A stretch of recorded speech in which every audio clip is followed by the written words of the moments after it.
Hello everybody, I thought I'd do a little video show you our setup. Many of you post videos and you're in these luxurious big press boxes, nice field turf stadiums, multi-million dollar stadiums. That's fantastic. I've done some video work in those. I help out a guy from time to time. We basically plug the cameras into the network. He flips a switch a quarter-mile away and we're in business.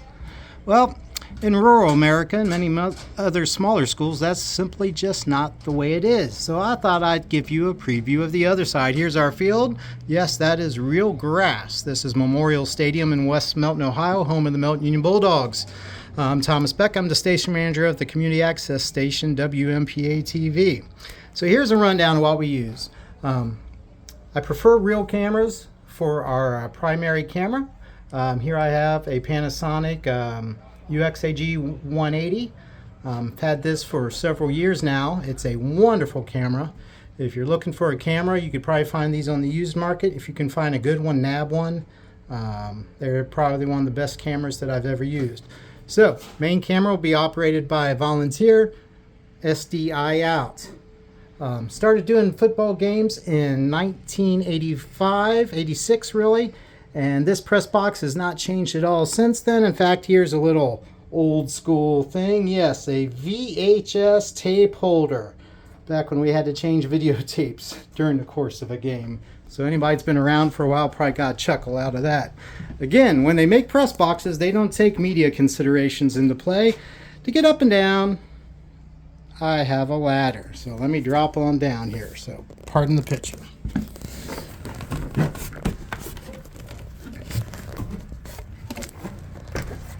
Alright, our access station has a budget of about $8,000 a year to spend on equipment. Sometimes a little more, sometimes a little less. We're trying to be real frugal with our money and smart as we go. But here's my football setup, so I'll just give you a brief rundown. Netgear AV switch for our PTZ cameras, PTZ optics, G4 controller, the workhorse, a Dell Precision mobile workstation. Pardon my cable management. This is something we got set up and tear down every time. So I just try to make sure there's no trip hazards and don't worry about being cute and pretty.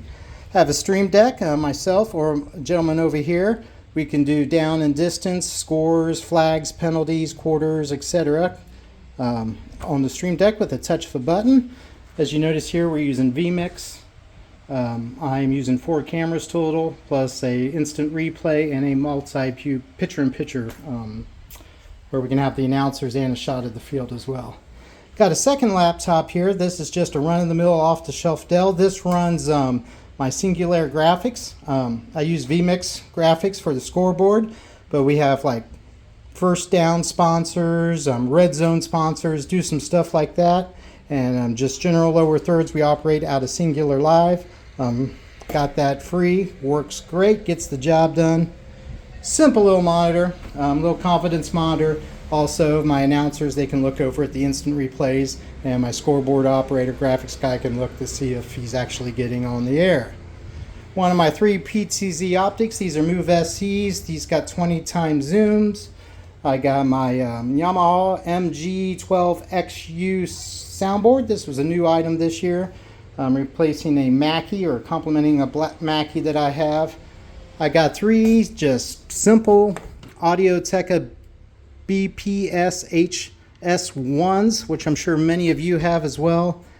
Nothing fancy, but they get the job done. I got 3 headsets. I actually have a 3-man booth. All 3 of them are teachers at the school. All of them have coaching experience.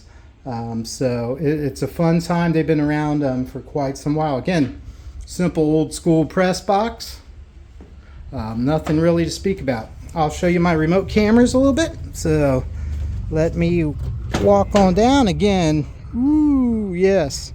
They don't consider media when they made this press box 50 plus years ago. Nice little shed that's not used too much. I've actually thought of moving most of my equipment in there and let the announcers stay in the press box just to give me some more space. I might give that a shot next year. Again, this is a small town school. It's nothing fancy, but it's one of those communities that has a lot of tradition, and you get multi-generations of players to play. So good old time. All right, I'm going to show you one of these. I have another one down at the other end in a similar position, but again, my PTZ Optics got it on a e-image tripod, nothing fancy. NDI cable, I have to run it. This is the worst part of the project. I run it all the way down and then up and out of the press box. Next year we're going to hardwire this. They're going to let me drill a couple holes in the press box, so we'll drop them down, run them, and hardwire them for the season. But just imagine you get a great view. That's pretty much the view you get from these PTZ cameras down in the end zone. I've had no problem with the cameras here. With football, you don't get a lot of action over towards the edge of the bleachers. I've set up this way for soccer, however. Oh boy, it's a little scary sometimes. So I've sort of rethought doing soccer games this way. But just thought I'd give you an example of how we do things and how some of the smaller communities operate. If you guys have any ideas or you got similar setups, I'd love to see them. Thanks a lot. Have a great day.